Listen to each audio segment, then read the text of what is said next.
Halo semuanya, selamat datang di channel yang tidak layak untuk dihina ini. Sebelum kita mulai, atur posisi santainya, seruput kopinya, dan mari kita berkhayal.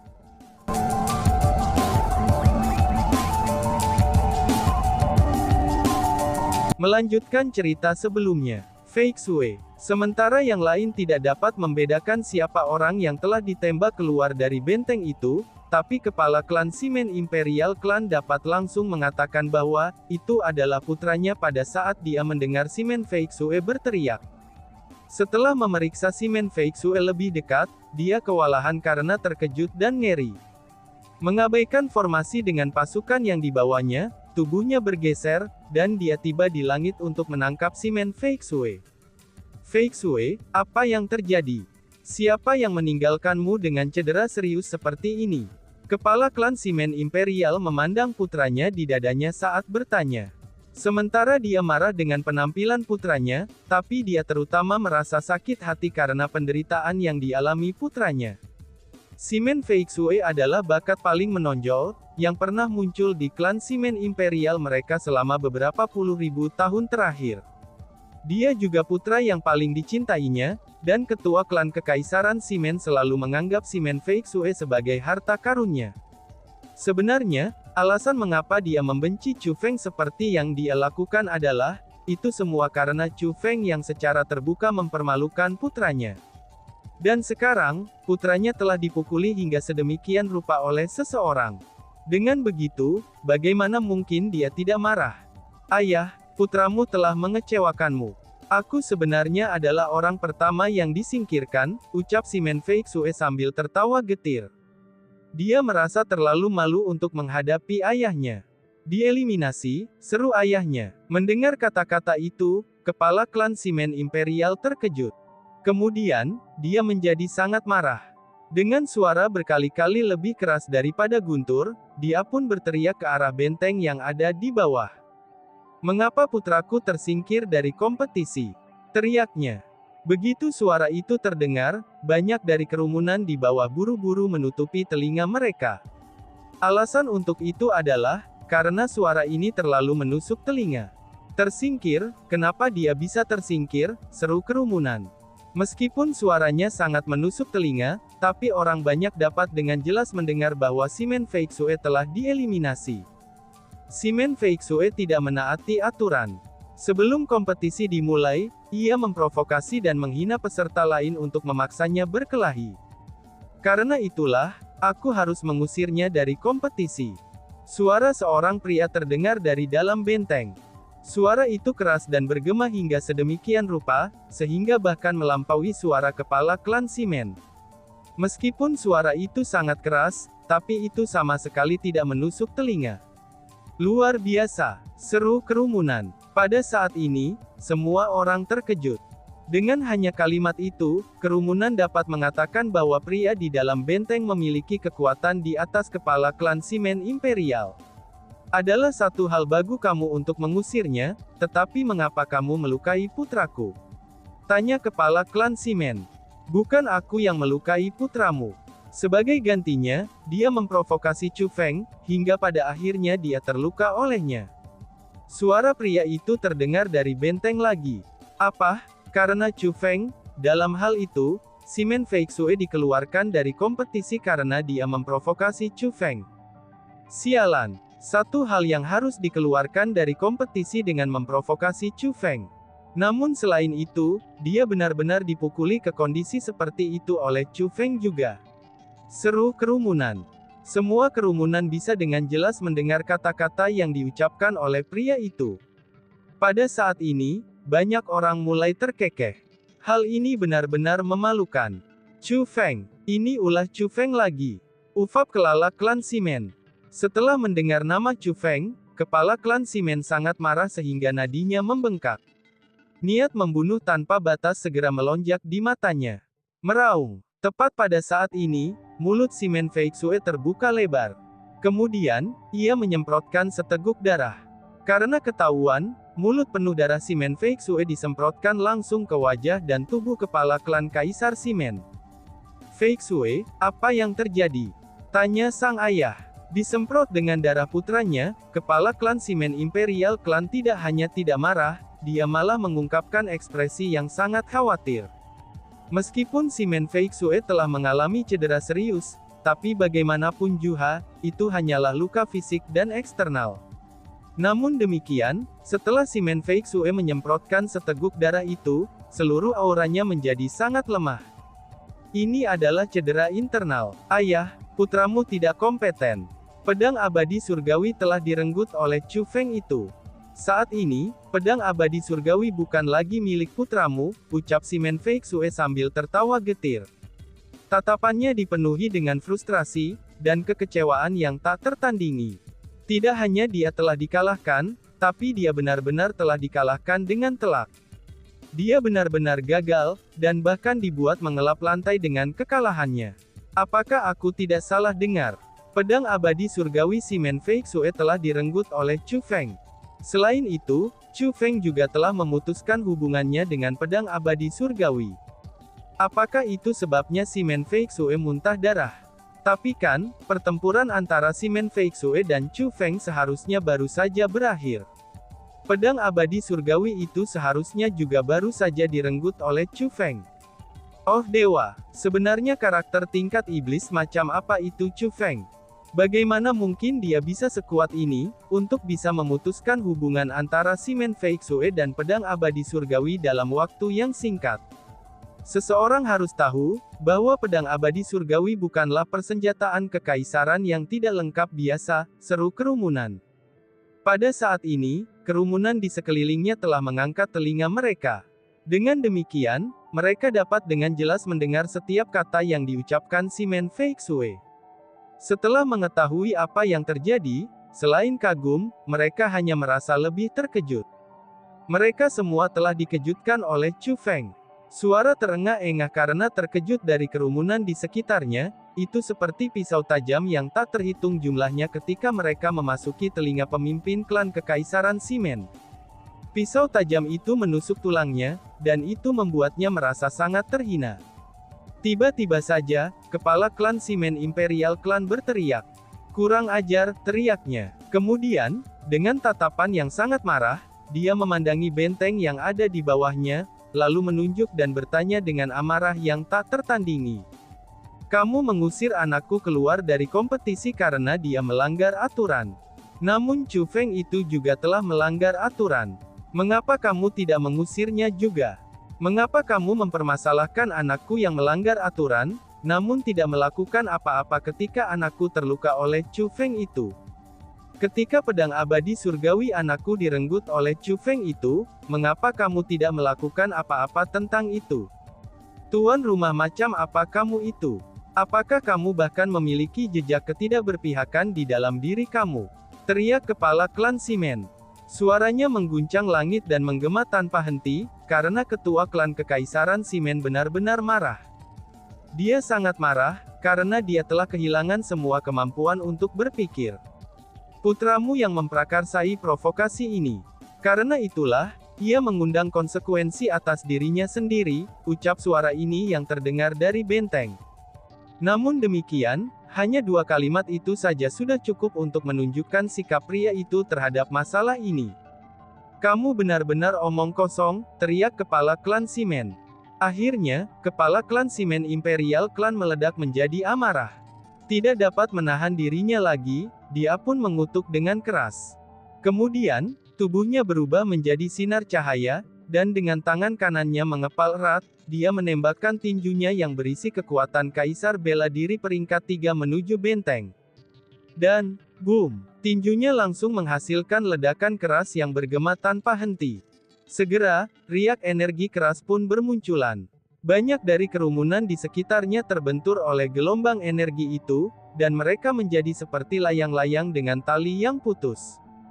Namun bahkan setelah serangan tinju seperti itu, benteng itu masih benar-benar tidak rusak. Tapi sebaliknya, kepala klan Semen Imperial sendiri yang terlempar beberapa puluh ribu meter jauhnya di udara, dan dia terlihat seperti anak panah yang ditembakkan dari busur.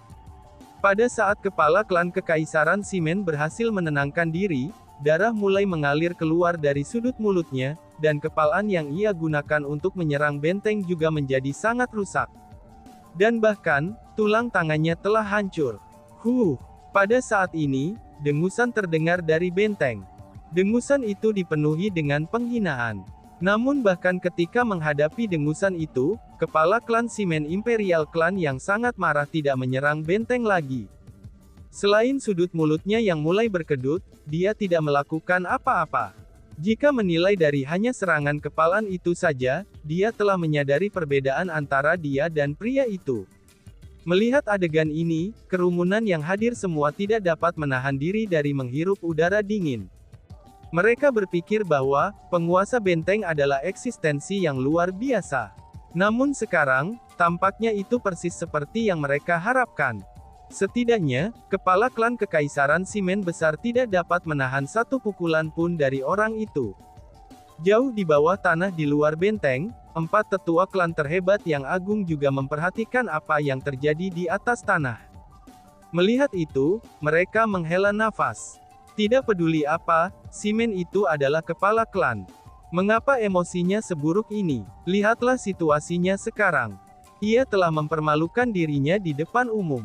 Tidak hanya dia kehilangan muka untuk klan Kekaisaran Seaman, tapi dia juga telah mempermalukan semua 4 klan Kekaisaran besar kita, ucap salah satu tetua agung. Pada saat ini, 3 tetua agung klan Dongfang, Beitang, dan Nangong Imperial semuanya menggelengkan kepala mereka. Mereka merasa bahwa kepala klan Seaman Imperial ini terlalu impulsif. Selain itu hanya tetua tertinggi klan Seaman Imperial saja yang diam. Namun pada saat ini, rasa dingin memenuhi matanya yang sudah tua. Chu Feng, orang tua ini pasti akan memotong-motong tubuhmu menjadi 10.000 keping. Tiba-tiba saja, tetua tertinggi klan Seaman Imperial mengucapkan kata-kata itu sambil menggertakkan giginya karena marah. Tenangkan amarahmu demi kebaikan kita. Karena Chu Feng telah muncul, maka yakinlah, kami akan membantu kamu mengambil pedang abadi surgawi kembali. Pada saat itu, pedang abadi surgawi akan tetap menjadi milik Seaman Imperial klan kamu. Adapun Chu Feng, dia pasti akan dibunuh. 3 tetua agung lainnya berkata dengan tersenyum berseri-seri. Setelah mengetahui bahwa Chu Feng telah datang, orang-orang yang paling bersemangat adalah mereka. Mereka telah memasang jaring yang tak terhindarkan atau jebakan, itu hanya untuk menangkap Chu Feng. Karena Chu Feng telah muncul, itu berarti bahwa Chu Feng pasti tidak akan bisa melarikan diri. Gluk-gluk, di dalam benteng, Chili Pepper, Big Radish dan Little Radish, semuanya menelan seteguk air liur. Sementara orang-orang di luar benteng tidak dapat melihat situasi di dalam, tapi mereka dapat melihat semua yang ada di luar.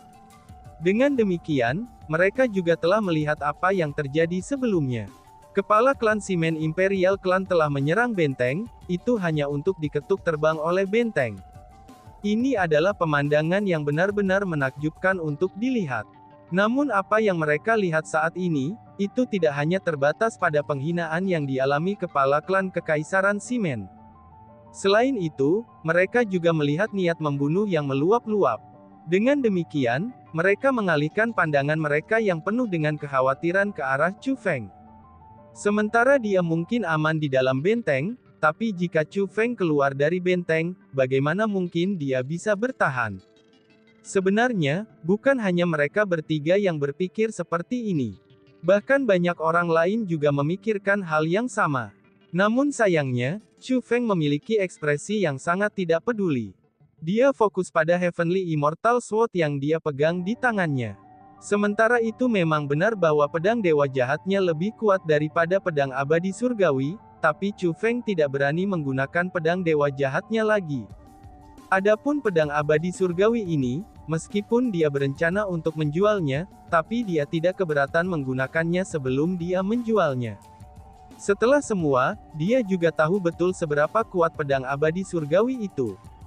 Meskipun lebih rendah dari pedang dewa jahat, tapi itu lebih unggul dari persenjataan kekaisaran yang tidak lengkap lainnya. Dan, boom! Tiba-tiba saja, aura melonjak maju, dan langit mulai berubah ketika sinar cahaya terbang keluar dari Heavenly Immortal Sword dan memasuki tubuh Chu Feng. Saat berikutnya, pedang abadi surgawi yang bergetar keras itu berhenti bergetar. Penampilannya saat ini jauh lebih patuh daripada saat ia berada di tangan Simon Feixue. Pengajuan absolut. Chu Feng mampu membuat senjata seperti itu menjadi absolute submission. Memasuki absolute submission bukanlah prestasi yang paling menakjubkan. Tapi prestasi yang paling menakjubkan adalah bahwa ia mampu membuat persenjataan kekaisaran yang tidak lengkap dan kuat itu memasuki absolute submission dalam waktu yang sangat singkat, seru orang-orang. Ketika mereka melihat Chu Feng membuat pedang abadi surgawi memasuki pengajuan absolut di depan mata mereka, yang merupakan naga di antara manusia, para jenius puncak tanah suci martialism itu semuanya terpana. Karena tidak mampu menahan diri, mereka pun menghirup udara dingin. Bagaimana mungkin? Chu Feng ini memiliki bakat yang sangat besar, seru Baili Xinghe. Pada saat ini, rasa iri dan penolakan untuk menerima kenyataan pun muncul dalam tatapan Baili Xinghe, dan itu juga dipenuhi dengan permusuhan terhadap Chu Feng. Dia juga menginginkan pedang abadi surgawi. Dia merasa bahwa pedang abadi surgawi sangat cocok untuknya, dan itu harusnya menjadi miliknya. Dengan demikian, ketika Chu Feng berusaha menaklukkan pedang abadi surgawi, ia berharap bahwa Chu Feng akan gagal melakukannya. Jika itu masalahnya, dia akan memiliki kesempatan untuk menjadikan pedang abadi surgawi sebagai miliknya. Namun bukan hanya Chu Feng tidak gagal, dia malah membuat pedang abadi surgawi itu memasuki pengajuan absolut. Ini membuatnya merasa sangat frustrasi dan tidak senang. Bahkan jangankan yang lain, kilatan kejutan bahkan muncul di mata pria misterius yang berdiri di langit. Hanya Xia, keterkejutannya berlangsung sesaat. Jangankan yang lain, bahkan Chu Feng sendiri tidak menyadarinya. Tiba-tiba saja, pria misterius itu melihat ke arah pagoda Chu Feng dan berkata, "Cabai rawit, lobak besar, lobak kecil, kalian semua bisa keluar," ucap pria misterius itu. Mendengar kata-kata itu, Chili Pepper, Big Radish dan Little Radish, semuanya terkejut. Namun mereka tidak ragu sedikit pun, dan semua berjalan keluar dari dalam pagoda Chu Feng. Apa? Mereka sebenarnya adalah tiga raja bela diri. Mereka adalah Chili Pepper, Big Radish, dan Little Radish. Seru orang-orang. Setelah melihat mereka bertiga, orang-orang di kerumunan menjadi terkejut. Sementara kerumunan telah memikirkan banyak kemungkinan untuk identitas Chili Pepper, Big Radish dan Little Radish, dan itu sudah jelas bahwa mereka benar-benar berbeda dari apa yang diantisipasi orang banyak. Mereka terlalu lemah. Bagaimana mungkin mereka bisa sampai di sini dengan tingkat kultivasi mereka? Selain itu, mereka bertiga sampai di sini sebelum mereka semua. Kalian bertiga tidak memiliki level kultivasi untuk berpartisipasi dalam kompetisi besok. Jika kamu bertiga ingin mundur dari kompetisi, kamu dapat melakukannya sekarang juga, kata pria misterius itu. Kami akan mundur, kata Big Radish dan Little Radish secara bersamaan. Aku juga akan mundur. Chili Pepper ragu sejenak, lalu ia juga menyatakan bahwa dirinya akan mundur. Kalian bertiga tahu kedudukanmu sendiri, ucap pria misterius itu sambil mengangguk. Tapi senior, bisakah kita tinggal di sini dan menonton kompetisi berbagai pakar? Tanya Chili Pepper.